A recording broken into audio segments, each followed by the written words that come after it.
everyone, welcome back. Today's episode is one that's very close to my heart because it's something that I'm actively involved in as one of my side hustles. Jenny's actively involved in a lot of things, but this is one that she's very passionate about, so that's good. So this one is all about smartphones, and specifically the episode title is "How do smartphone-free schools make happy teachers?" So we'll get into the kind of thick of it after kind of Roxy's Break-time Banter, which is related to smartphones, which I love. But it's essentially, we want to talk about, it's in the news a lot at the moment, about kind of, you know, what do different schools do to actually kind of ban smartphones in kind of break time, lunchtime, maybe in lessons, maybe not in lessons. Some schools actually insist upon having them in lessons, and kind of what we kind of think about that. But from my point of view, I'm very much in favour of schools that completely ban smartphones, and I want to kind of talk a bit about the statistics in terms of kind of concentration levels. And Roxy and I have both been head of years, so I thought it'd be quite interesting for both of us to give our kind of head of year perspectives of what we've seen in terms of when things can go very wrong with smartphones. So before we get on to that, Roxy's got a break time banter, so over to you. So this actually happened last week. I was in the middle of teaching a lesson, and it was right before lunchtime on a Friday. I teach this lesson, and as I'm like literally in the middle of talking about politics, because I was teaching a citizenship lesson, and we were talking about the general election being called, actually, funnily enough. And I was like very excited about talking to them about it, and literally in the middle of me speaking, the call to prayer came on, and I was like, where is that coming from? And then I kind of looked at this kid, and it was definitely from his phone. So there are apps for, you know, the call to prayer to basically tell the kids when to pray in the day. And because it was Friday, they've got Jummah prayer, which is like really important prayer for Muslims on a Friday. And so the call to prayer came on, which is the Adhan, and it just literally like blasted out of his phone.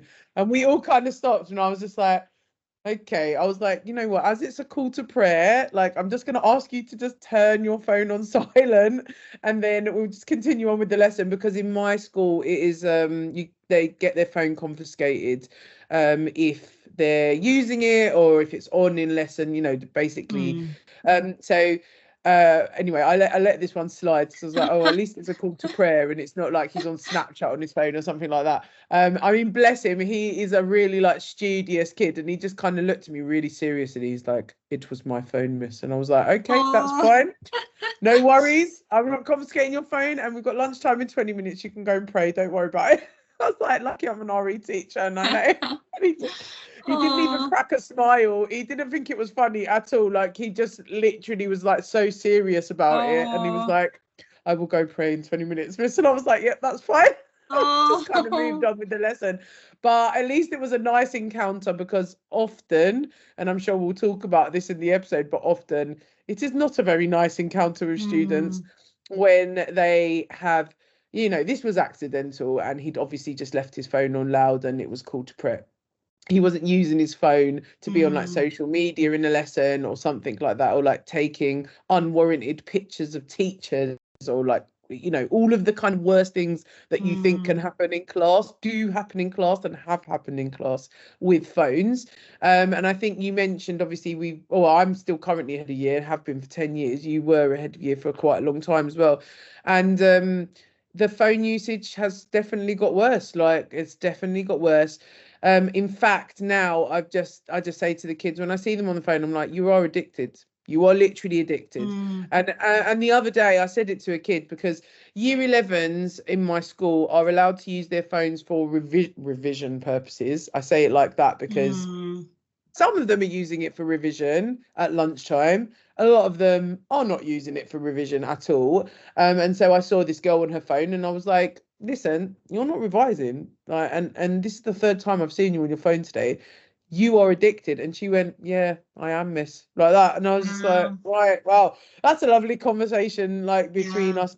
Like, a lot of the kids will be like, no, I'm not addicted, I don't know what you're going on about. And it's like, no, you are addicted, because you literally can't go a day, one day, just Or a not even school a day. day. It's like Well, it's a even school a day. few hours or So it's 6 hours, basically, 6, 7 hours maximum you're in school. Okay. And you're saying you can't go 7 hours without looking at your phone, because obviously you get the classic, I was looking at the time. No, you weren't. You weren't looking at the time. and That's a also lie. get a watch. Get a And watch. that, yeah, I mean, obviously classic, like get a watch then. But actually, you know what? This is another thing, because now they've banned watches as well from exams. I don't know if you know. So, Even a basic watch. yeah, Have yeah, they? Gosh, I because didn't know that. they've said that they don't know what is a smartwatch and what isn't, because you know some of the watches, they look like they're just, Yeah. normal, like standard watches, but they're not. They're smartwatches. Mm. So I think there's ones like the Garmin watch, which looks like a normal watch, but it's not. It's a smartwatch. And so now they've just done a blanket, no watches, no phones. Obviously, that's always Yeah. been the case, but no watches, no phones. There'll be a clock on the wall for you to time yourself. Like, you basically can't take a watch in the exam now. That's also been banned. So because of that, and you've seen a massive rise in, they look like they're looking at their watch as well, like, oh, because the notification has just come through on their watch. I mean, So does am your I school guilty? allow smart watches? Yes, because I think you can't really, then you'd have to ban watches, wouldn't you, completely as well. You can just ban smartwatches. Well, a lot of the time you can't tell unless it's literally like an Apple Watch where that is a smart watch or whatever. Mm. You can't tell. Now, yes, I have confiscated watches before as well, when I know that they're receiving notifications in the middle of my lesson and they're clearly not looking at their watch for the time. I'm gonna take their watch from them as well. Like, Mm. I don't care. But this is the But thing, though, isn't it? Like that is like being a teacher is already a stressful enough job, and yeah, then you kind of having to confiscate things, which when you do have to confiscate something, especially as you say, it's something that they are stressful. addicted It's to, yeah. they don't take it well, do they? They don't happily hand over their phone. And it's like if we actually fully had schools where Yeah. smartphones were completely banned, The amount in the of sense that it has to arguments. be in a locker or locked up, it can't just be in your bag. Do you know the amount of arguments I've had with kids over phones is unbelievable? Like, literally, the amount of times that there could have been better conflict resolution if a phone was not involved in that Mm. situation. I mean, yes, phones can be extremely useful, and I am all for phone usage, if it's used like a computer, basically. So, like, Googling certain things and whatever else. Although I know you've obviously spoken to me about the fact that you have smartphone free Sundays. I was just trying to think of how to word that. Mm. And then smartphone free Sundays, where, if you haven't got your phone to look up something, then you actually have to think about how are you going to find this piece of information out.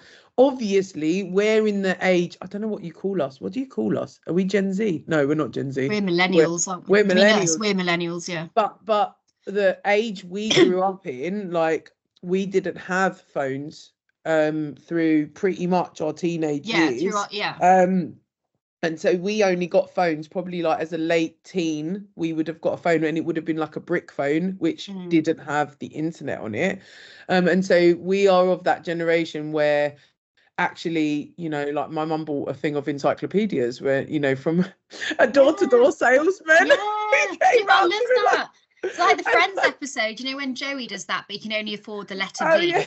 So he keeps talking about, oh, what about that volcano Vesuvius? Like, what are you talking No, about? because my mum did genuinely buy the whole alphabet Yeah, of encyclopedias, and I remember yeah, having it on the shelf, and, like, because obviously we didn't have the internet, and even when yeah. we did have the internet, it was not fast, and it was not, good enough to go and, like, basically, I mean, we didn't have it on our phones.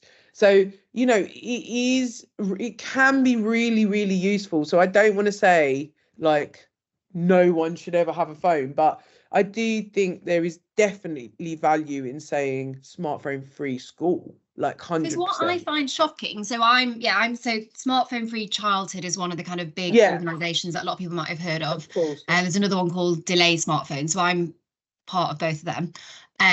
So I kind of hear a lot about what lots of different schools do. So obviously we've got the experience of Mm, what schools we've worked at do. And I yeah. think we've had quite a variety of different policies. And the one that we worked at together, I think, had quite a stringent smartphone use policy. Do you remember what it was like when we first got there? they used to have to hand in their phones to main reception in the morning, and they would pick them up at the end of the day. Now, as the school got bigger, this was not like a plausible thing to do for the main reception staff. So then they said, basically, you can't have your phone on. Well, you weren't supposed to have your phone on you, but the kids used to have their phone So on they them. were they supposed to put it in their lockers? I was trying to remember what that was. Yeah, they were supposed to, but they didn't. So this is the problem. So I don't know if you know, but there's these pouches, they're called like yonder Mm, pouches. And then so they, they self-lock and you can have a timer. And yeah. I just think if a school doesn't have a strict policy, if they just say you have to have them away and they're in your bag, it's like they're going to look at them. And I've listened to so many teenagers tell me all the Hmm. ways that they just constantly check their phone. So if a school just says, oh, just make sure you've got it in your bag, they get around, they'll quite often they'll have it on their lap and a teacher doesn't know that they're Yep. checking it. Sometimes it's like they'll actually be listening to music and they'll have the headphones, like, they'll have a wireless headphone or they'll have it like sneaking down into their bag. I just think if they're allowed it in their bag, that's just not working. No, And no, then I can tell you categorically, as a current head of year, all of them will listen to something, or they will be looking at their phone at some point during the day. yeah, Even though they're not, our policy in my school is they're not supposed to be. If they're seen on it, they will get it confiscated. Doesn't matter. They still take the risk. Or yeah, they go to exactly, the because they'll get toilet. away with it a lot of the time. They'll go to the toilet and they're They going to go check to the their phone. toilet. They look at Yeah. it in the toilet. I mean, actually, a funny story though. One of my kids, autistic child in my year group, he's in mainstream, but he's autistic. And he Mm. said, Miss, he came to me and I was just like, Miss, um, I've done something really naughty. And I was like, oh no, what did you do? He was like, I went in the toilet and I went on my phone to read a book. Like that. And he like Oh. literally whispered it to me. And I was like, oh my God, if you went to read a book, that's fine. I'm not even gonna like confiscate your phone. I feel so sorry for him, because he was literally like saying it to me, like, miss, you can confiscate my phone if you want. I was like, no, it's fine. Like, you went to read a book, like you wanted to finish your book off. So like Oh. that, I mean, that's really innocent. Like, he's not using his phone for something like going on Mm. social media. I mean, the main thing for me is the social media element, as a head of year, and the amount of uncomfortable conversations I've had to have with parents At a about, really young age as well. Do you oh not my think as well? God, So, like, because when we worked together, I was the head of year 7, yes, and that was quite a long time ago now.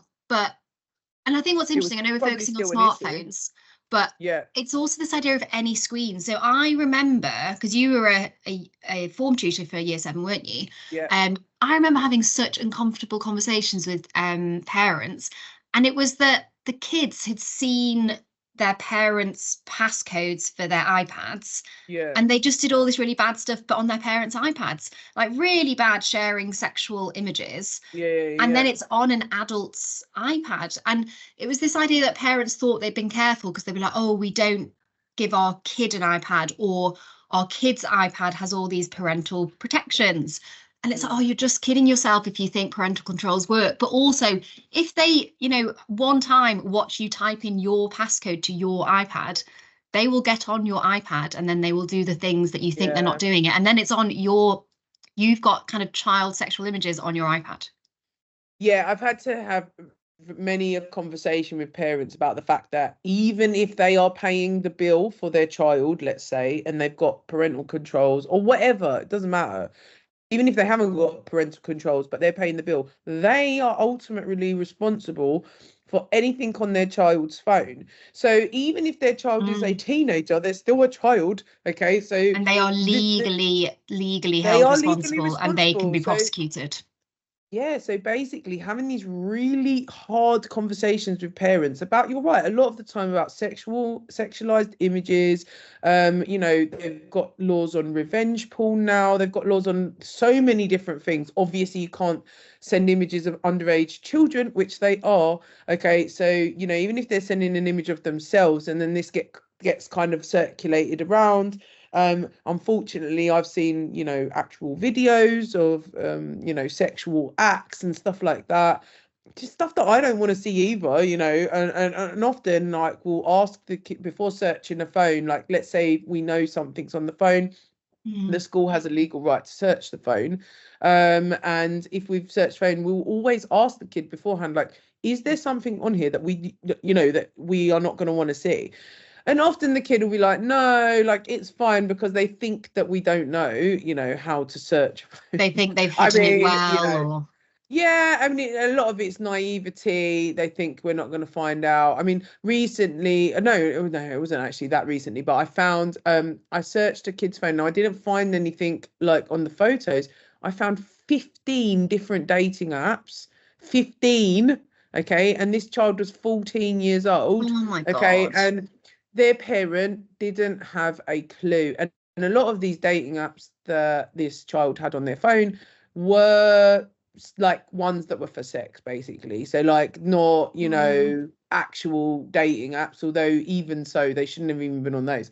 So yeah, God, I can tell you some stories about kids and their phones. Like trust me, you're right. You're exactly right. If it's in their bag and it's not like, kind of locked away or turned off or whatever else, they will go on it. 100% they will go on it during the day. And they're And bombarded with it, even if they're yeah. trying to be a good kid. So there was this thing on a teacher social media recently. I can't remember what the social media handle was, but I think it was an American teacher. She did an experiment where they normally can't have their phones in their bags. But Oh, she was said this this the one one that I lesson. sent you? Oh, did you send it to me? And they put the Yes, phones in the yes. bags, didn't they? And then she told them every time you get a notification, put a tally on the board. And she had, amount of times TikTok notifies you, amount of times Snapchat notifies you. And it was something incredible, wasn't it? It was in the space of one 50-minute lesson between this class of, let's say, 25 kids. It was something like 1,200 notifications they'd Yeah. had in less than an hour, I'll try trying and to find the divert their post. attention away I'll from the try and lesson. find the post and put it on. I put it Yeah. on our thing. But yeah, it was mad. I sent it to Jenny because I know that Jenny is, campaigning for this at the moment. And I feel very strongly about it as well. I'm not quite as involved as Jenny, but I do feel really strongly about kids not having phones at school. Now, I have got an autistic child myself, and I've got to say, like, when she goes to secondary school, I will most definitely be giving her a phone, but it won't be a smartphone. So I'm happy to give her like a brick phone, as we call it. So, and this is what I often advise parents to do at, when I'm having these really uncomfortable meetings with them. I'm like, listen, if you're worried about the safety of your child, I work in a pretty rough area. Okay, so if they're worried about the safety of their child walking home and stuff, I get it. I totally get it. But actually, they are more at risk having a smartphone on them, They've got a or very expensive being robbed item of that's their very phone. easy to have someone on a scooter or Yeah, a moped just mug them. buy them a £20 brick phone, like, and it's really cheap as well. Like, go and buy them a brick phone and just let them make phone calls and texts. That's it. Yeah. That's all they need. They don't And need also, anything else anyway. if you do feel they need other things, there's lots of kind of developing brick phones out there where they can still take a photo. They can still have tracker if their parents want that. They can still Yeah. have sat nav and maps. You can actually get a lot of very good non-internet enabled phones these days that do all the positive things Yeah. that parents think only a smartphone can provide. And there Yeah. was the book that we were talking about, the Jonathan Hyde, The Anxious Generation. I think this quote is from him. I might be getting it wrong now, but I just think it's really chilling. It says something like, with regard to like kids and the internet and smartphones, you think you're giving your children access to the world, Oh yeah. but you're giving the Okay. world access to your children. Yeah. And it's like, it's so shocking. And then I organised this talk for kind of parents in my local community, and it was this woman who's a GP, and she set up her own charity called Papayas. It's all about parents against young adolescent phone addiction. I'll put the name and kind of the details in the show notes. But she was essentially saying, if you log on to TikTok and pretend you are 13, within 3 minutes, you are shown suicide videos. Oh God. Yeah. And then it was like within 5 minutes. And it was essentially like parents just don't really get that once you've given them a smartphone, you can think you're doing anything in terms of parental protections, but you're really not, because they get around it. I've heard things about how you'll probably know more about this than me because you're more recent head of year, but you think you're looking at your child's phone, you're like, oh, that's just their calculator app. They've actually hidden Snapchat behind the calculator app. Yeah. Well, actually, a lot of mine, they just delete Snapchat so their parent thinks that they don't have it on their phone, and then they reload it, or they go on the computer and go on it because they can do that as well. Mm. And then they're even if their parents confiscated their phone, okay, but they've got access to a computer at home or a laptop at home. So there was one recently that I had to deal with, and it was a really nasty kind of like trolling incident at school, where they were just being vile to one another on social media. It was really horrible. And because my year group, year 10, they can be pretty nasty to one another because the older Mm. they get, the more nasty they get online. And they're keyboard warriors. They're behind their phone. They don't see the action play out, in front of them. Yeah. Because they're not actually saying these things to the person in, to face to face verbally. They are doing it over their phone, and it's very, very easy to say whatever you like on the phone and almost be like, I didn't mean to hurt them, or whatever. And it's like, well, there's okay, you didn't mean it, like, or you just said it and you didn't think, or whatever it is. Once it's out there, it's out there. And and that is it. You can't do Mm. anything about it. So, and then they basically, again, I had to have many uncomfortable conversations, but to the point of, there was one person involved that I had to say to her parents, listen, if she is on a computer, she is going to be going on Snapchat because you've confiscated her phone from her. So if she's on a computer saying she's doing her maths homework or whatever else, because I think this is part of the issue. Like, a lot of the kids will be like, but we need a phone, so we need to do our Yeah. homework, because there's for my school, the maths and the science is all online. Mm. Like, it's all online. They don't do other homework that is not online. And I'm like, yeah, okay, that's cool, that's fine. Have the laptop in the front room while you are there, so you Mm. can see that they are doing Exactly their what they're doing. homework, and that they're not actually logging on secretly to Snapchat and then deleting stuff or Mm. sending more stuff or whatever else, because this is just making it so, so much worse for them. And you get a mixture of parents, and I'm sure you've probably found the Mm. same along your kind of campaign trail for this. You get parents that are totally naive and just don't get it, and then when you explain it to them, they're like, oh my god, like, this is so terrible. Mm. You get parents that are really clued up already, and kind of really know about it, and will confiscate phones, and do the thing of where they change the Wi-Fi password, and like, there's lots of different ways you Mm. can kind of get it so they're not on social media. Or you get the parents that are very, very defensive and Yeah. don't want to, maybe it's like they don't want to admit that they've let their child kind of go down this route. I don't know. But that is exactly it. That's what I think's the hardest bit. So that's what I found with the campaigning. You get this kind of, they're actually quite a minority, but a minority of Yeah, parents yeah. that, and I think it's so many things. It's they quite often are the parents from a very young age that have taken a kind of screen-based childhood approach. Like, they're the kind of parents that at a very young age stuck their kid in front of a TV or gave them an iPad. Um, there's this shocking statistic that something like a quarter of 3 to 5 year olds own their own smartphone. Mm, And if you've been doing that if you've been raising your children through screens for about 10 years, and then your child's head of year is telling you how dangerous it is, it's going to get your defenses up. And I think also, we were talking earlier about how many of, or probably most of the kids, if they've got a smartphone, are addicted. So many of the parents are addicted. So us having these conversations with them is very awkward for them, because it's like they can see that we're talking about the child, but they're probably thinking, God, I'm not much better. And I yeah, think that's yeah. part. And then I think the other thing that you were saying as well, what you're saying there about the maths homework, um, because this is the other thing I wanted to talk about from a kind of school perspective, is that there's some schools, and I feel like things are changing, so I can kind of speak with confidence in my area in Kent, but there's some schools that insist a child has to have a smartphone because Mm. they have no paper planners anymore, so all their timetable is on their Yep, phone, yep, yep, yep. and their homework is set for them to get to on their phone.